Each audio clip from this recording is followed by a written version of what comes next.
സഹാബത്ത് ഒന്നും ഇന്ന് നമ്മുടെ നാട്ടിൽ റബീഉൽ അവ്വൽ പിറന്നാൽ കാണുന്ന വിധത്തിലുള്ള ആഘോഷങ്ങൾ നിർവഹിക്കുന്നില്ല. അവരാരും അങ്ങനെ ചെയ്തിട്ടില്ല. ചുരുക്കി പറയാം, റസൂലുള്ളാഹി സ്വല്ലല്ലാഹു അലൈഹി വസല്ലമയുടെ ഖുലഫാഉർ റാഷിദീങ്ങൾ എന്ന പേരിൽ അറിയപ്പെടുന്നത് 4 പേരാണല്ലോ.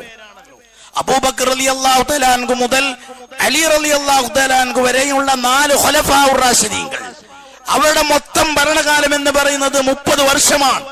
ദീർഘമായ 3 പതിറ്റാണ്ട് കാലം ഭരണം നടത്തിയിട്ട് ഏതെങ്കിലും ഒരു റബീഉൽ അവ്വലിൽ ഇങ്ങനൊരാഘോഷം അവർ കൊണ്ടാടിയതായി ചരിത്രത്തിൽ കാണുക സാധ്യമല്ല. കുടുംബപരമായ ബന്ധമുണ്ട്, ആദർശപരമായ ബന്ധമുണ്ട്, തന്റെ കയ്യിൽ അധികാരമുണ്ട്, ബൈത്തുൽ മാലിൽ ധാരാളമായി സ്വത്തുണ്ട്. എന്നിട്ടും അങ്ങനെ ഒരു ചര്യ പ്രവാചകൻ സ്വല്ലല്ലാഹു അലൈഹി വസല്ലമയോടുള്ള സ്നേഹത്തിന്റെ പേരിൽ ഇങ്ങനൊരു ആചാരം നടത്തണമെങ്കിൽ ഒരു ഭൗതികമായ തടസ്സം അവിടെ മുമ്പിലില്ല. ഏക തടസ്സം അത് റസൂലുള്ളാഹി സ്വല്ലല്ലാഹു അലൈഹി വസല്ലമയുടെ മാതൃക ഇല്ല എന്നത് മാത്രമാണ്.